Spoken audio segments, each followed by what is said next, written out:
Hey guys, Ryan here. I'm coming at you with another video, and I'm filming this video the same day as I filmed, literally like 2 seconds after, as I filmed my unboxing from Luke Ryan. So that's why I'm wearing the same shirt. In this video, I've been wanting to do a video like this, something like this for a while.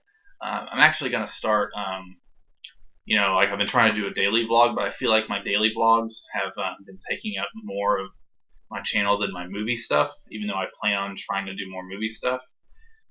But instead, what I'm going to do from now on is I'm going to not do a daily vlog every single day. I'm going to try to do a video every day. Try to. It's actually becoming more of a challenge than I thought it was going to be.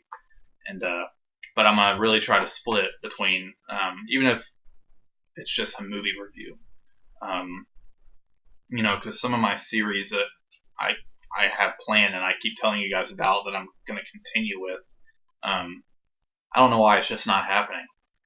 Whether I get sick or like I'm battling a cold right now, like a sore throat and everything. I don't know what's going on with it. But while that's in hiatus, I'm not going to stop making film-related videos. And so this is the first out of a whole bunch of videos where I'm just going to be talking about a single movie. I don't know, what it's going to be exactly each time. I might just do a review. I might just do like an appreciation thing. Who knows? We'll see where it ends up. But today I'm going to talk about a movie that's a personal favorite of mine. And I kind of want to get some feedback from you guys too, what you think of it. And it's going to be kind of a review, but just kind of looking at it. And it is, of course, Scarface with Al Pacino, written by Oliver Stone, directed by Brian De Palma. This is a film that I personally did not even watch for the first time until high school. All I ever heard about it was that it was, all the rappers liked it, and so that's one reason I just stayed away from it, because I was like, man, it's way too overrated. I'm not gonna go into that crowd. Now I'm one of those people that don't use the word overrated. There's two words I hate. I hate overrated and I hate pretentious. But I can make a whole video why I hate those two words, but I'm not going to. So, anyways, I stayed clear of this movie for a while.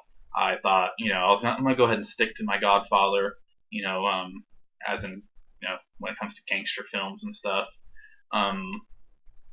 Then, and when was it? It was in 2002, between 2002 and 2004. I think it was in that time frame. Maybe it was 2004 when they came out with the 20th anniversary set.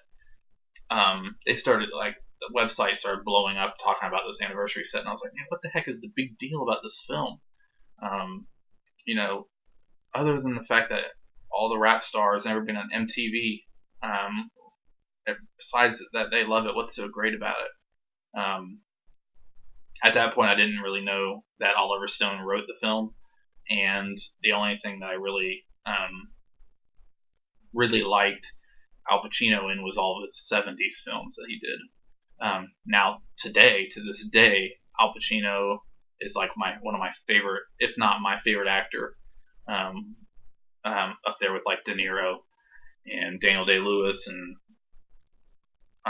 Jack Nicholson and Marlon Brando. The list goes on, but see, let me get a drink of water really quick. My throat's starting to hurt even more. I'm losing my train of thought. Well, anyways, it came out and they're like really pushing this 20th anniversary set. And I was like, man, what the heck is the big deal? And so I went out and blind bought it, and I put it in. I read the back and I was like, oh my gosh, Brian De Palma directed this film. I was a big Brian De Palma fan. I like Blowout, and I love The Untouchables, Carlito's Way, and I was like, man, this actually might be a pretty dang good film. And so I remember I got out of school, went home, put it in a DVD player, and from the first scene to the last scene, I was glued to the screen. I know not everybody loves the movie. There is a lot of people out there that think it's overrated and will avoid it because they think it's, everybody talks about it. Let me see if I can move the camera out of the way of the window. It's kind of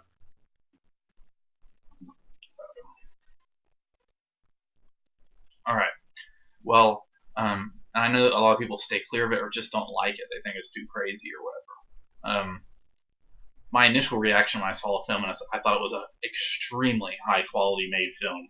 Um, I thought the pacing was perfect. I thought the action when it happened, and I'm not talking about action like cars exploding and blowing up. I'm talking about the action between the characters and just of what goes on. I think every single scene was like, I don't know. I mean, I probably could get beat up by saying this, but it's pretty much a perfect film. Um, the directors or the director, and it's written by Oliver Stone. They really set out to do what they wanted to do, and they succeeded in that. They wanted to show a guy who's has a complete rise to power. Starts out from the lowest of low, gets rises to fame and power. Not fame like as a movie star, but drug dealing fame, and he just lets his ego just get the best of him. And I'm not really going to go into the plot summary because I know everybody pretty much knows the plot because I kind of just said it. But I'm going to probably get into some spoiler territory here. But one thing I do like about this film a lot is Al Pacino's performance. Some people say it's overblown. That's how it was supposed to be. He was supposed to be a crazy kind of, screaming, blowing up at everybody kind of guy. But the reason why I love it the most, love it a lot, is because really, he is a loyal guy. He's a criminal, but he is a loyal guy. He really does not turn on anybody. They always make that first turn, and that's what makes him furious.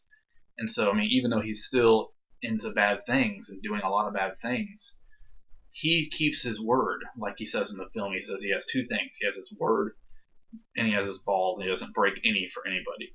And I mean, that's the character. That's the character right there. And that's kind of what makes you kind of root for him because he's loyal and he's a guy who has morals. He won't kill kids, that kind of thing. But yeah, he's a pretty messed up and violent psychopath kind of guy. But a lot of that was, by the way, how the film was made too. Those slow De Palma reaction shots and like that music by Giorgio Moroder. And I don't know, I just think it's such a great film.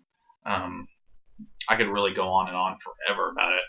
I don't know. I just think each part of the film, it's one of those films I could watch repeatedly.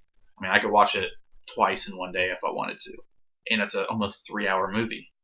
I mean, that says something. It's really fast paced. If you haven't seen it, I suggest you go watch it. It's a really good movie. Get over the fact that, I mean, do what I had to do. Get over the fact that,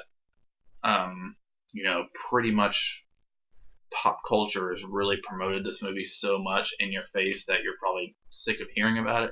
You're gonna have to get over that because it is a great film.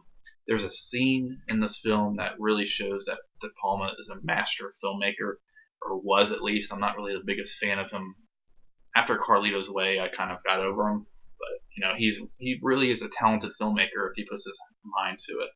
And there's the chainsaw scene, which is pretty amazing because it is incredibly violent, but it's not as violent as you would think. Most of the violence you see a little bit of blood splatter, but you never see the chainsaw hit the guy, and it's just all about Al Pacino's reaction to what's going on and everybody's reaction and the noise, and you're just like, I swear you think you see it, but you don't actually see any kind of chainsaw hitting anybody.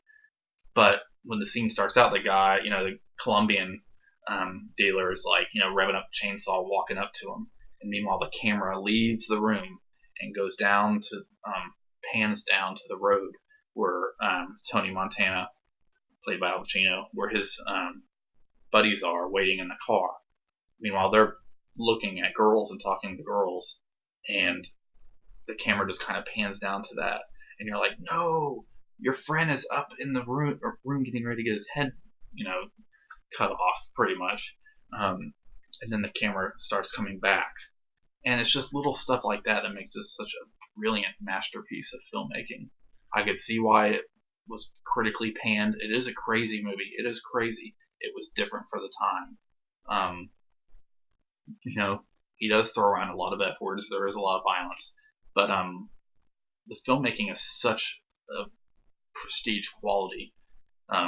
Say whatever you want about the film, but I mean, it's really hard to say that the filmmaking sucks. I mean, you could say the score sucks, which I love the score. I'm a huge Giorgio Moroder fan, and the score is awesome for the time. You know, the 80s, you know, Miami feel to it. Just has a great score to it, I think.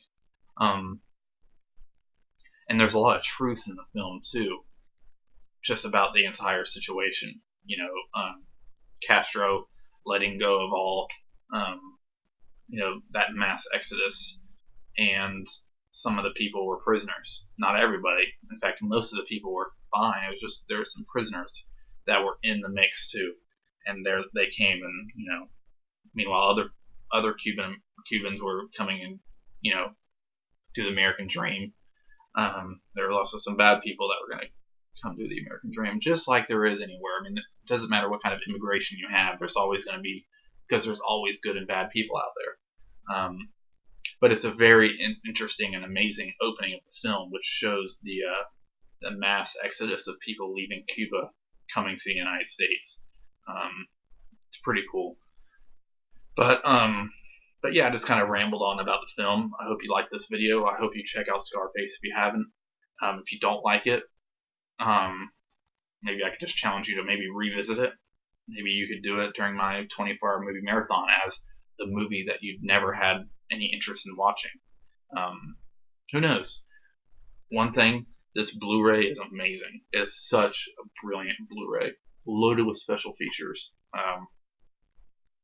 Just such an awesome Blu-ray. But anyways, guys, I will see you in the next video. Remember, there's 3 ways of doing things: the right way, the wrong way, and the Chattaway. See ya.